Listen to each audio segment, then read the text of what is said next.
Hello, everyone. Welcome to this week lecture on our PNS process memory. And in this week, you're going to start some key aspects of process memory architectures. We're going to start actually with something really fundamental, how we can actually understand that your application. Welcome to this week lecture on our PNS process memory. And you're going to understand how, giving an application, you can understand if this application suffers from data movement bottlenecks or not. So just a quick recap what we discussed last week on process memory. We gave a really brief introduction of the concept that we are going to discuss here, and I want to quickly revisit them. So in today's systems, we saw in previous lectures that today's systems suffer significantly from data movement bottlenecks, both in terms of energy and in terms of performance. And this is for a myriad of limits. For example, the first one is that the way that we design the system leads to data access being quite costly, in both in terms of performance and in terms of energy.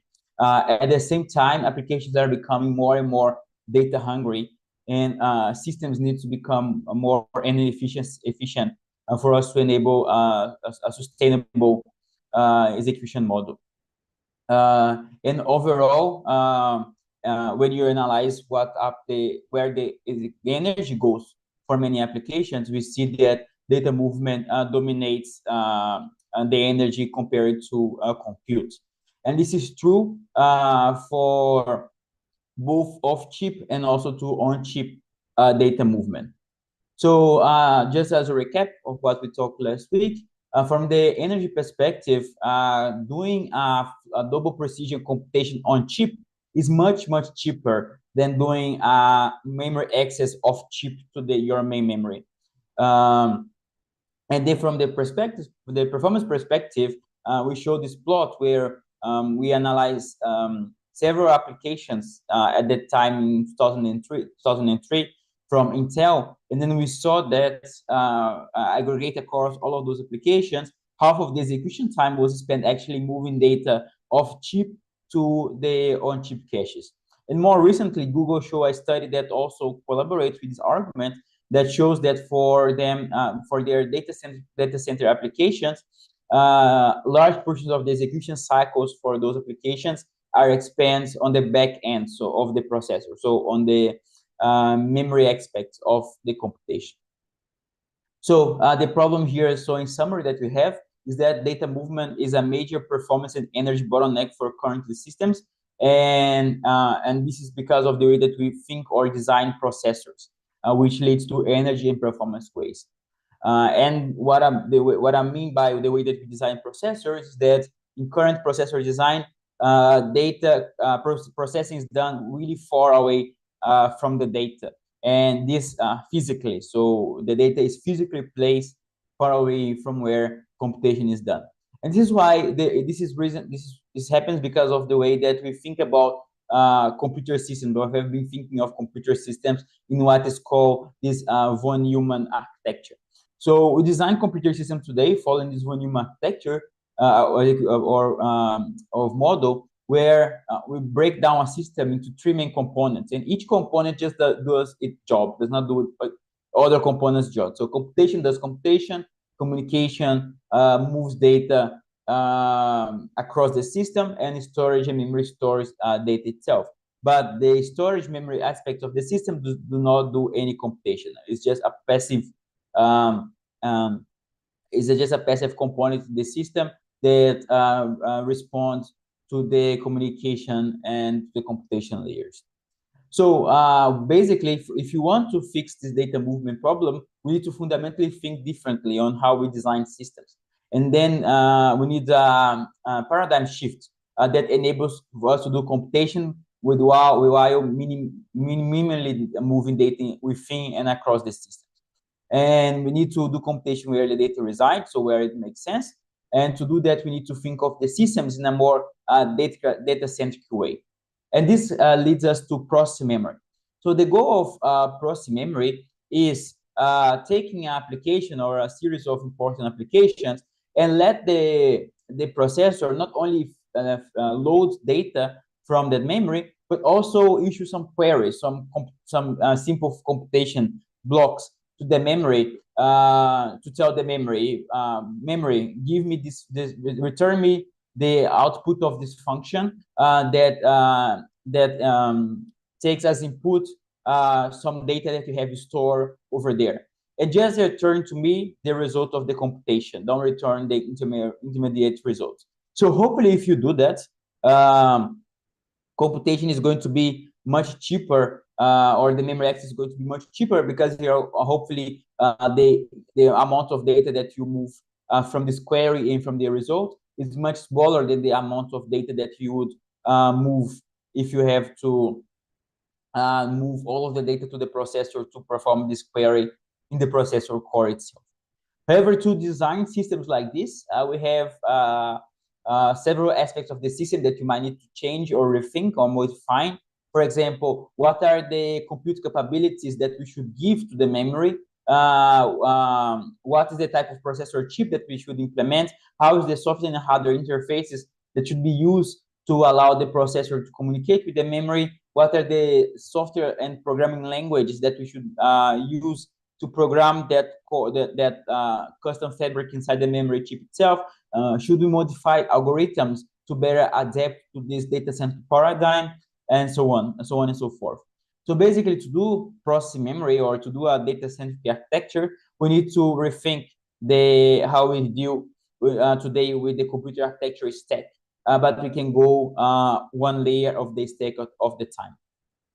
We also described in the lecture briefly that process memory can be subdivided into two main categories of architectures. We call processing using memory and processing near memory. And the processing memory idea is to perform computation by minimally modifying the memory chip itself. So here we are going to break that von Neumann architecture that I mentioned before, where memory just stores data, and computation just do computation, by using the analog principles of the memory cells themselves to perform computation. So here, we are not going to include any logic to do computation. We might include some logic in the peripherals so that we can improve the execution model for the computation itself.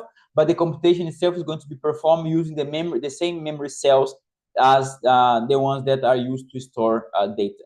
And by following this approach, we can see that memory chips like DRAM, but not only DRAM as flash, for example, or SRAM, are capable of performing bulk data movement and computation internally with minimal modifications to the peripheral logic itself.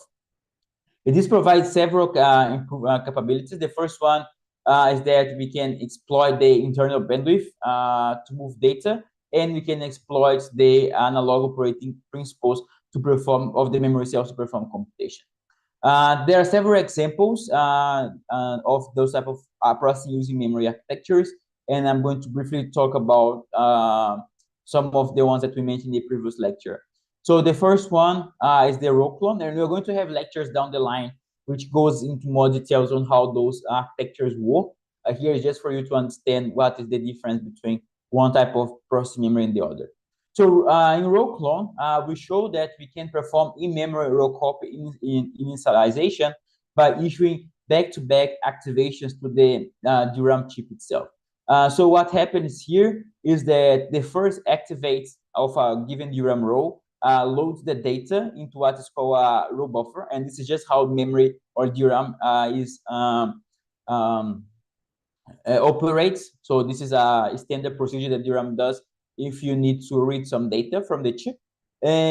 But differently from how DRAM operates today, we're going to issue another activate to a different DRAM row following that first activation. And this connects that DRAM cells in that DRAM row to the row buffer, which allows copy the data that is stored in the row buffer to the second activated row, allowing us to do in-memory row copy at really low cost.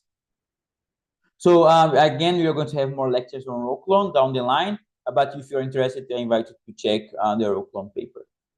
We also talk about embeds briefly in the previous lecture. And here we are going to extend what I just mentioned for row clone, so those consecutive in DRAM activation operations, but now you're going to do book bitwise operations, Boolean and OR operations. So the idea here of row clone is instead of activating 2 DRAM cells at the same time, you're going to activate 3 with an operation that's called triple row activations. So when you activate 3 DRAM rows at the same time, the 3 DRAM rows simultaneously perturbate the DRAM column, which is called a bit line, and loses charge to the bit line, generating a perturbation and delta. So the sense amplifier then is activated and senses that perturbation voltage to that was generated to the DRAM column or bit line. It amplifies that perturbation to a logic 0 or 1. So since the sense amplifier is a differential circuitry, it's basically going to sense the perturbation. It's going to amplify the voltage level to the majority of the voltage levels stored as charge in the DRAM cells themselves. So in the previous example, we have that the cells A and B have a voltage level of high, and cell C has a voltage level of low, or charge low. And then if you do the majority of those 3 charge levels, you're going to have VDD, VDD, and ground, which is equals to VDD, because you're performing basically a majority of 3. And by controlling all of the DRAM cells, we can either perform OR operation or AND operation following this approach. So following AMBET, we did some characterizations on commodity of the shelf DRAM chips, and we saw that they are capable of performing processing using memory operations similar to what I just described here. So we show in this paper that we can simultaneously activate 41 DRAM rows in 2 neighboring DRAM subarrays. We can perform NOT operations with up to 32 output operands. We can also perform up to 16 input and OR and NOR operations in commodity of the shelf DRAM chips. So our works on processing using memory didn't stop over there. So once we can do in-DRAM row copy and in-DRAM Boolean operations, the question is, can we do something more interesting that application might use, like addition or multiplication? And this is one of the works that we are going to discuss down the line, called SIMDRAM, that shows how we can compose in-DRAM arithmetic operations with those processing using DRAM primitives that row clone and AMBET provide. So that in DRAM row copy and that triple row activation. And also in the MIM-DRAM paper, we take that step one step further, and then we improve its execution model to improve programmability and also efficiency. So we also have the processing near memory architectures. So here we are going to think in a different way from the process use memory, in the sense that this is closer to what we are used to design. So this is closer to the von Neumann model. So here you're going to take logic. So you're going to design logic somehow, and you're going to move this logic to closer and closer and closer to the memory chip itself. So one example here is that we can take a 3D stack memory, which have several layers of DRAM stacked together to a logic layer, a basic die, and this is a type of memory chip that you're encountering in NVIDIA GPUs these days, the HBM chip. And then we can basically use this logic die or this logic layer to embed some primitive computation or logic over there. Another approach is to include computation logic inside the memory controller or inside the DIMM of a memory chip. So basically here you are moving the computation closer and closer to the DRAM chips themselves. And we have some examples of those processing near memory architectures. The first one, which I'm going to highlight here, is Tesseract, which is designed for graph processing. And in Tesseract, we take those 3D stack memory devices, and then we use the logic layer to design some simple in-order core accelerators that can accelerate graph traversing. Another example is processing near memory architectures is PIM-enabled structures, again for graph processing. And in the Tesseract work, as I mentioned before, we are including some in other cores to do computation. And in other cores are quite bulky, right? They are not as bulky as all of other cores, but they are general purpose computing engines, right? We can take it to a more specialized way, and then we can think of what is the minimum amount of computation that I should include near the 3D stack memory, in the logic layer of the 3D stack memory, to enable some minimum for computation. So here, for example, if you take a graph processing algorithm like PageRank, you can see that one of the main operations that PageRank does is some simple add operations. So to update the weights when you're traversing the graph. So we can offload this simple add operation to the memory chip, so that we don't need to load the data to compute this simple add operation. So yeah, so if you just do the convention, this application in the conventional architecture, you always need to move 64 of bytes in and 64 bytes out to read and update that next rank value. But you can also just if you have add logic inside your main memory, you can simply ask your memory to add those two memory addresses together.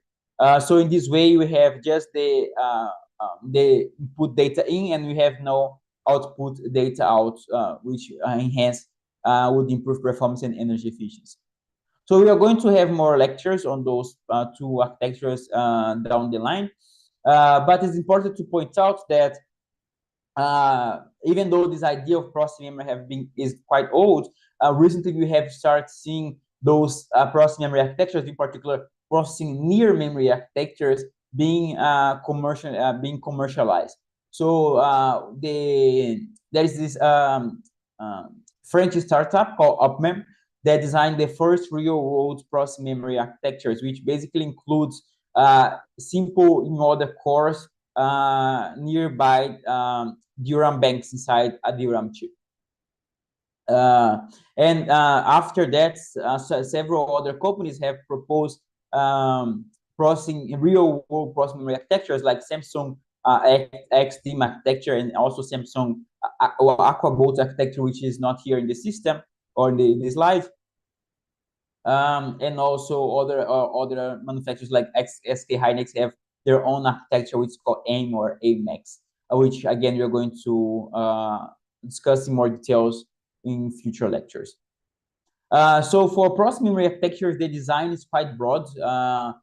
We can design fixed function unit accelerators, like what I mentioned in the P-enable instructions paper, where you are just implementing a simple function inside the memory chip itself. And the architectures like the Samsung Aquabolt architecture follow this approach, for example, which implements some multiply and accumulate units inside the memory chips for accelerating neural network inference. You also can have reconfigurable architectures like FPGA or CGRAs, coarse-grained reconfigurable arrays inside the memory chip themselves. You can have low-power cores, similar to what I just mentioned for Tesseract. And finally, we can have a combination of the analog operations and some logic using a memory and process using DRAM in a single architecture. So once we design those architectures, now that we know how we can design them, the question is how we can enable them in this system. And to enable processing memory in current systems, we need to break several adoption barriers, including application, understanding better applications that suffer from data movement bottlenecks, programming models and programming support for processing memory, system and security support, and also system support like coherent synchronization of virtual memory, runtime and compilation for scheduling and data mapping, and also infrastructures that can allow us to evaluate the benefits of processing memory architectures. So we can we can achieve all of this if we change the way that we think. If you don't think only in a computer-centric way, but we adopt this data-centric mindset, and that allows us to revisit the computer architecture step in a new lens, again, one step at a time. And all of those are challenges are described in our PIM book chapter, which is available online. So I'm done with the recap. What we are going to talk today is how to do this first step of a barrier, how we can tackle this application and software support for process memory. And here the question is simple. So given an application, how I know, one, does this application suffer from data movement bottleneck? And two, would this application benefit from process memory? And to answer this question, we propose this DAMOV methodology and benchmark suite for evaluating data movement bottlenecks. So before I start, I'm going to give a brief summary of what this work is about. So it's known that data movement is a major bottleneck in modern systems. However, it's still unclear how we can identify the different sources that lead to data movement bottlenecks and the most suitable data movement mitigation technique, as for example, traditional computer-centric techniques as data caching and prefetching, or memory-centric techniques as need data processing for a given data movement bottleneck. Therefore, goal in that move are twofold. So first, we want to design a methodology that can systematically identify different sources of data movement bottlenecks in a system. And second, we want to compare the suitability of compute-centric and memory-centric data movement mitigation techniques for different memory bottlenecks. So to do so, we perform a large-scale characterization of several applications in order to identify key metrics that can reveal a particular source of data movement bottleneck. So for such characterization, we draw 4 key contributions. So our first contribution is our large-scale experimental workload characterization of 77,000 functions from across 245 applications from varying domains, and from where we develop and validate systematic methodology that cluster workloads into 6 different classes of data movement bottlenecks using 4 key metrics. Third, by applying our new methodology over a wide range of applications, we developed DAMOV, which is an open source benchmark suite with 144 application functions that target the student of data movement related topics.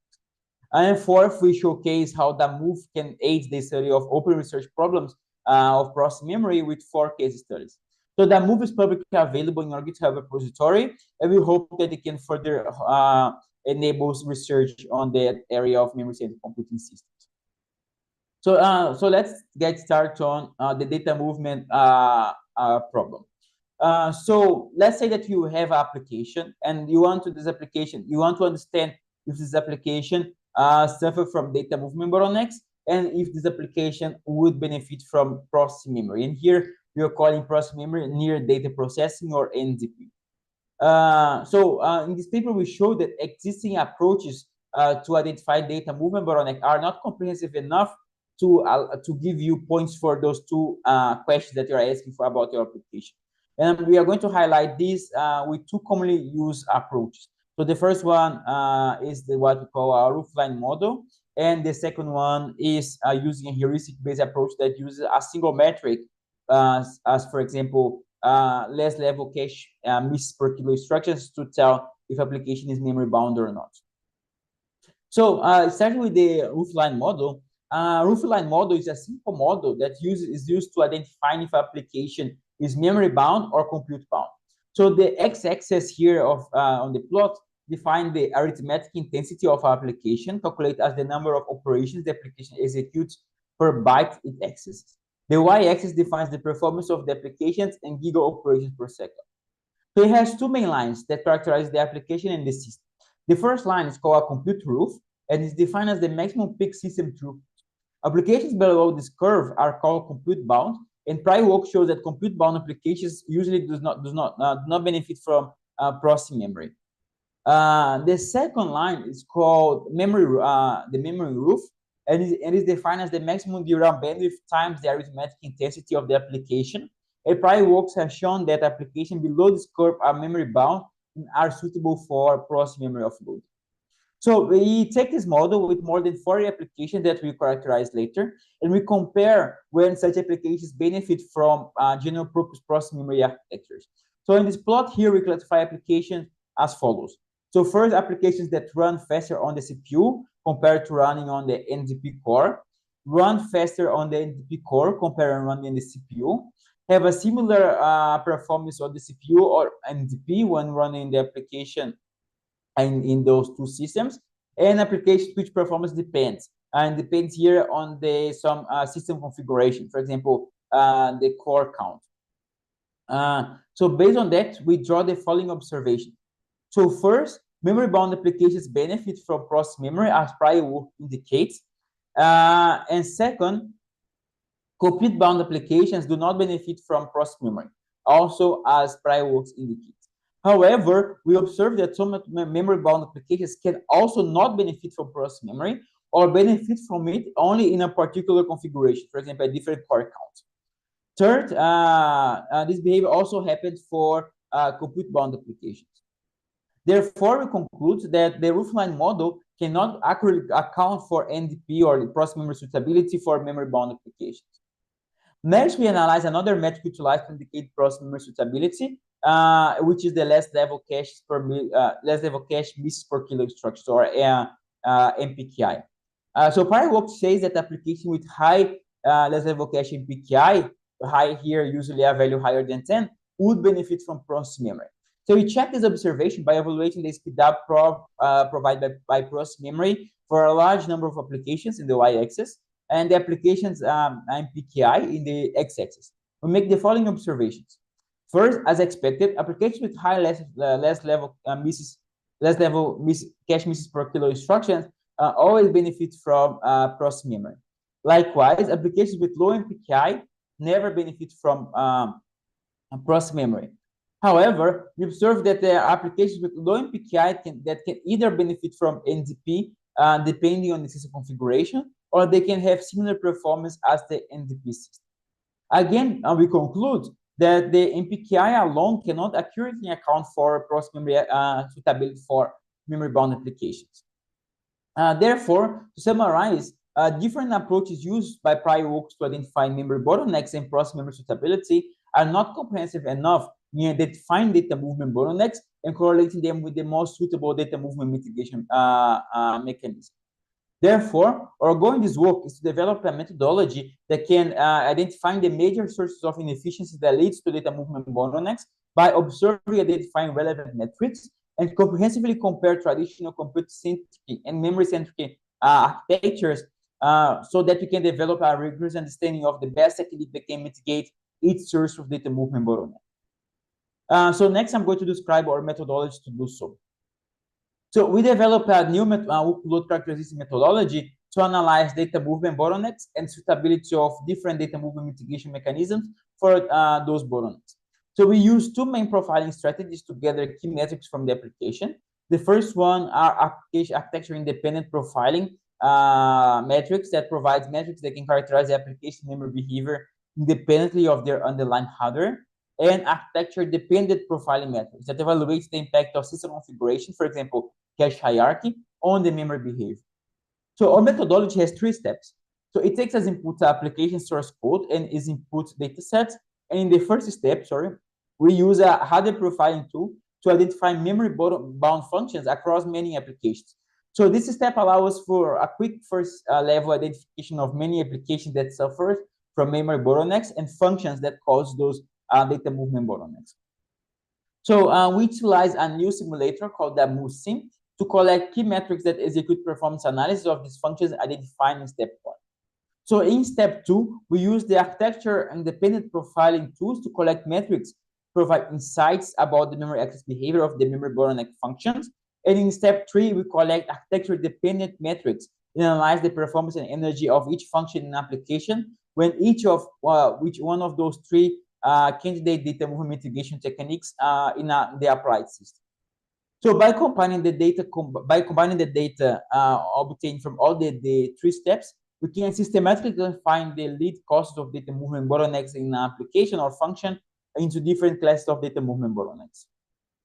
So let's check the first step first. So the goal of the first step is identifying functions in an application that suffers from data movement bottlenecks. So to profile an application and identifying functions that suffer from data movement bottlenecks, we use a hardware profiling tool called Intel vTune. So Intel vTune provides a metric called memory bound which defines as the percentage of CPU pipeline slots that are not utilized because of memory stalls. So let's look at the second step. So in the second step, we aim to analyze the application's memory characteristics as locality, so we can understand how it affects the components of the memory subsystem as cache behavior or prefetch. So to this end, we evaluate two key metrics. So we first evaluate spatial locality of application.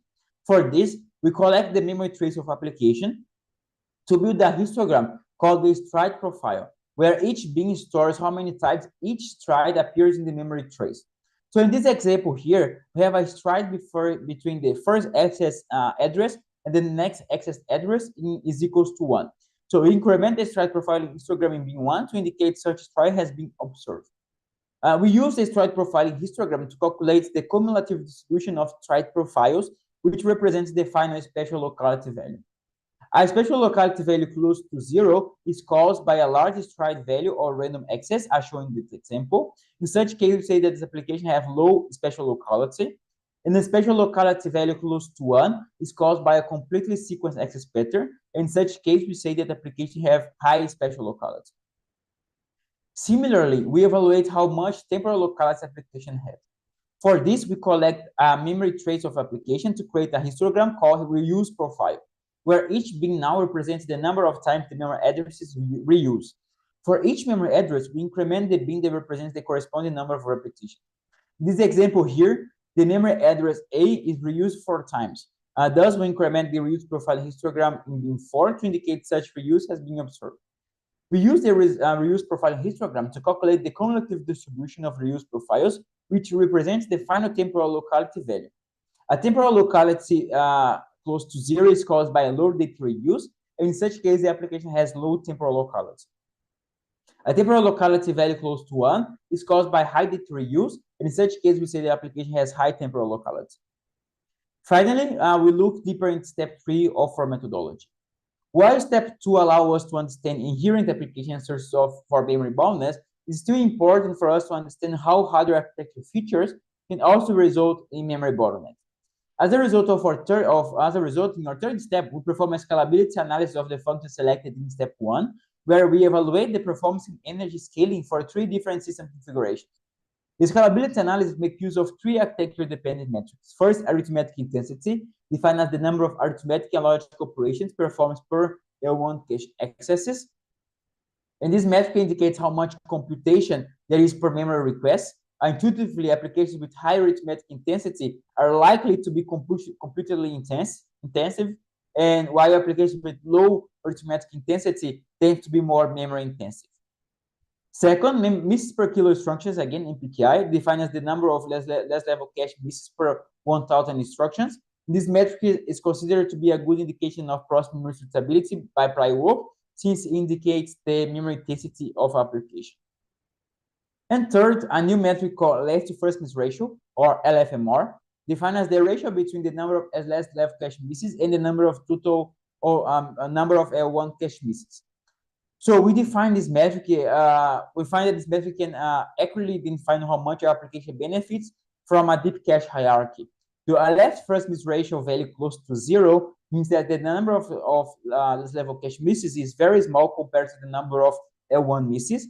However, a left first miss ratio value close to 1 means that very few L1 misses hits in the L2 or L3 caches, and the application does not benefit from such deep cache hierarchies in the system. And most of L1 cache misses tends to be served by memory.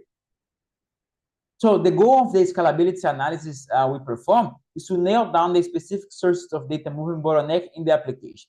In this analysis, we evaluate the performance and energy scaling of the application in 3 different system configurations and collect the key metrics for bottleneck analysis. During scalability analysis, we simulate 3 system configurations of a general purpose multi-core processor. To the end, we build a framework that integrates ZSIM CPU simulator with the emulator memory simulator to produce a fast, scalable, and site-accurate open source simulator called DAMOV. We use DAMOV to we use the ZSIM part in DAMOV to simulate the core microarchitecture, the cache hierarchy, the coherence protocol, and the prefetchers. And we use a emulator to simulate the DRAM architecture, memory controllers, and memory access. So the first configuration that we evaluate is of a host system with a deep cache hierarchy. And the second configuration is of a NTP system with only L1 caches.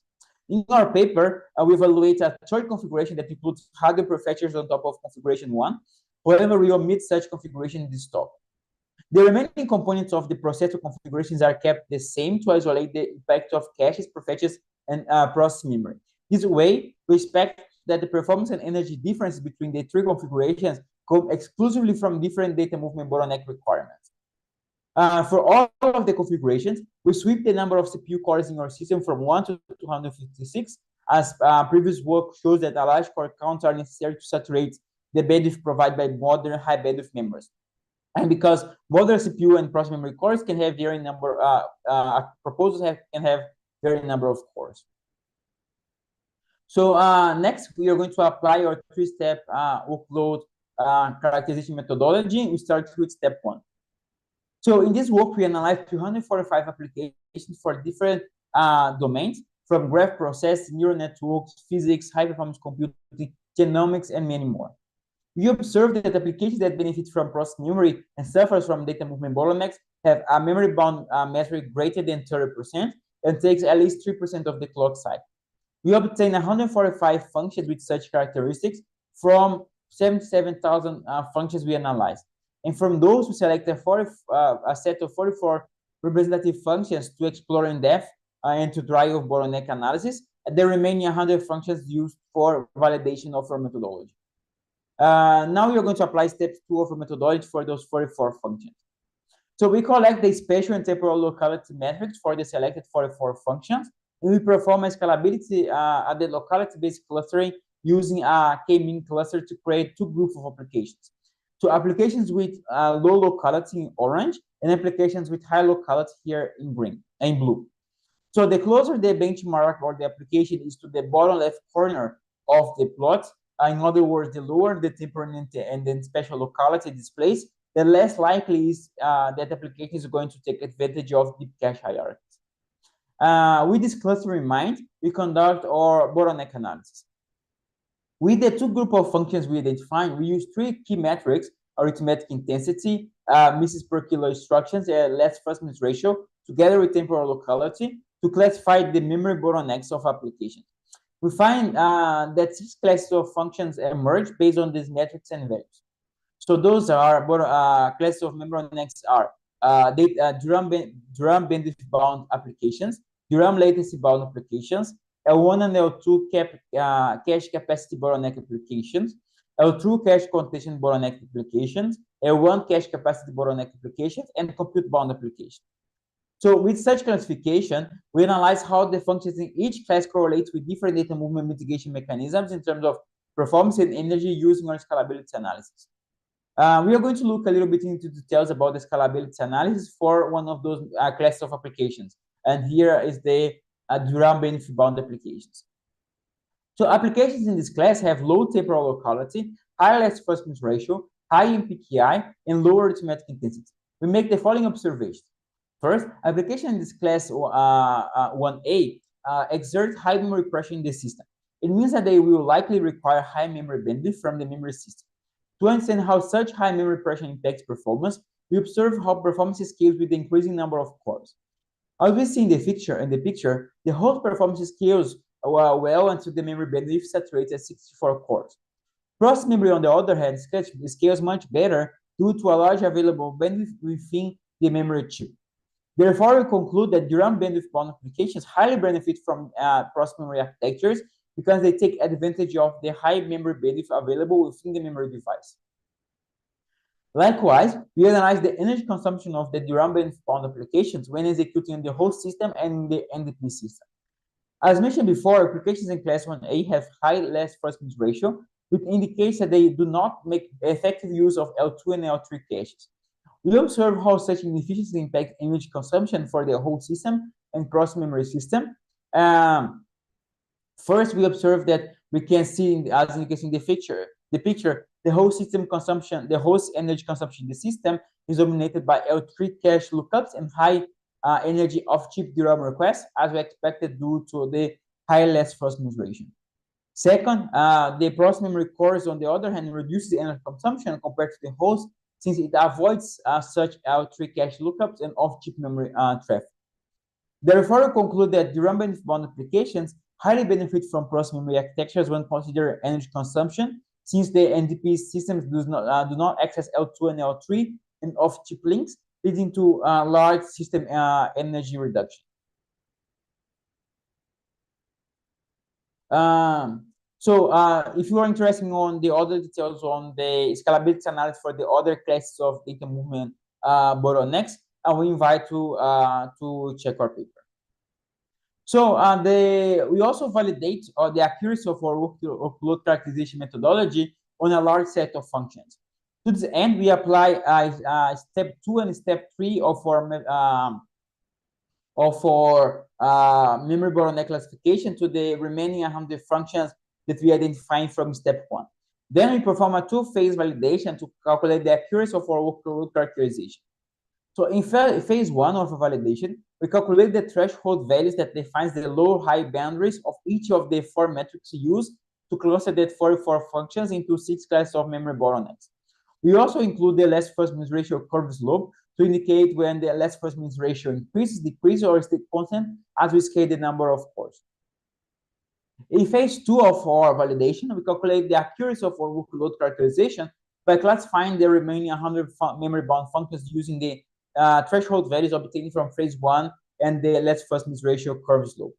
So after phase 2, a function is considered to be currently classified into a correct memory-bound class if and only if it fits the definition of the assigned class using the threshold values obtained from phase 1 and follows the expected performance trends of the assigned class when the function is executed in the whole CPU system and in the cross-memory system.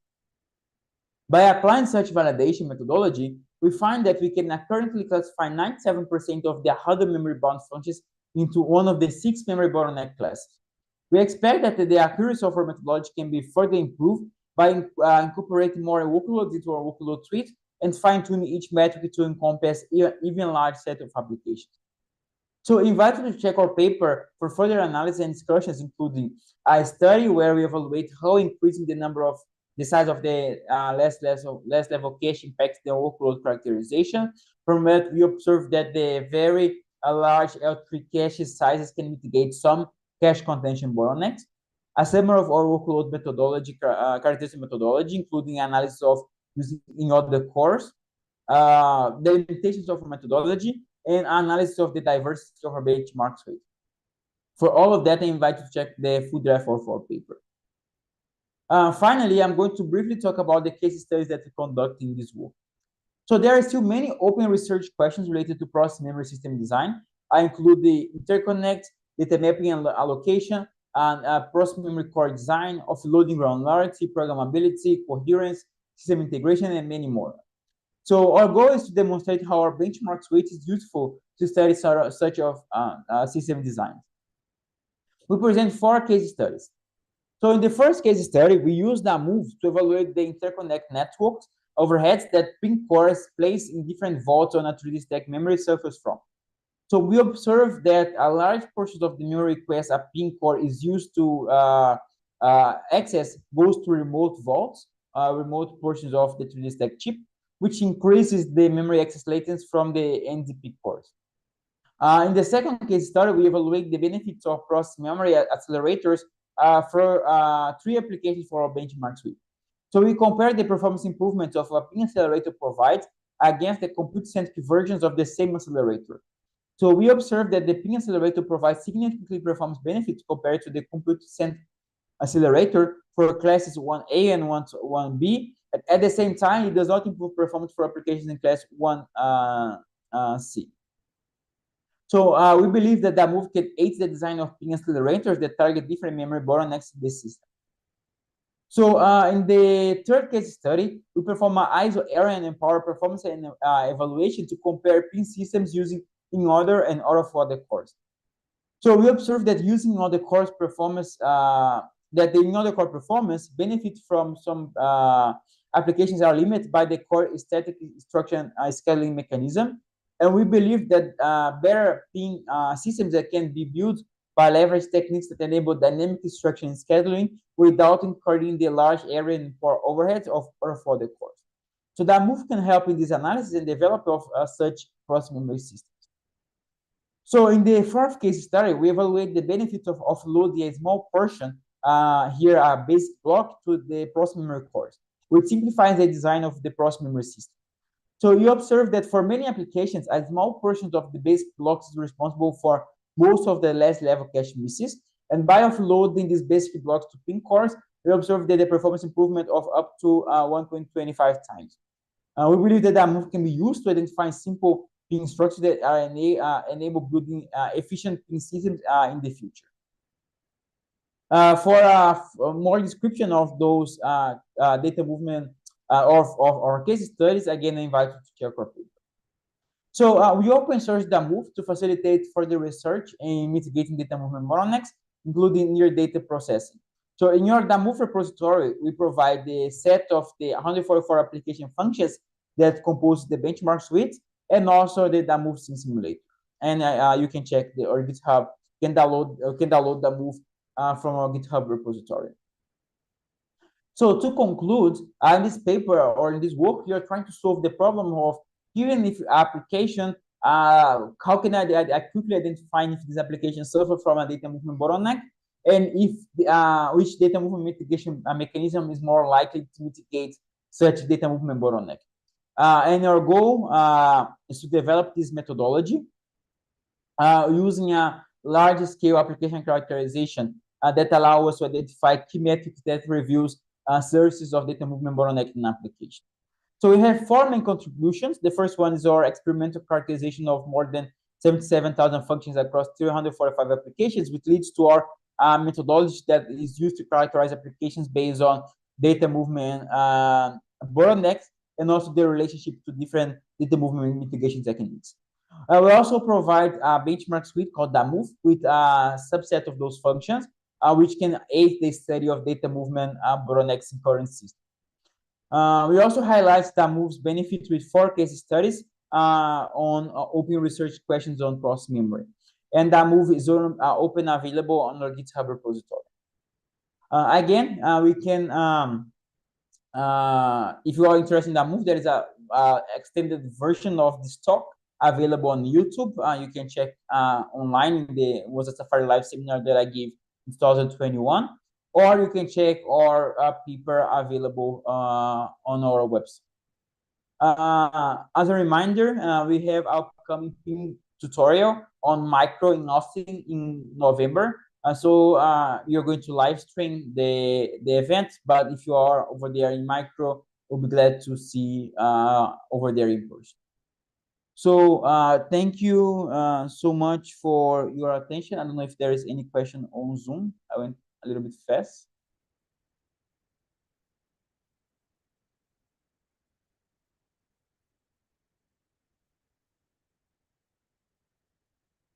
If not, thank you very much. And for the students here in ETH, we already post the Moodle pool for you to vote for your project preference. So please do so by Friday. I think Friday is the deadline. So yeah, so if there's no other questions, thank you very much for your attention, and see you next week.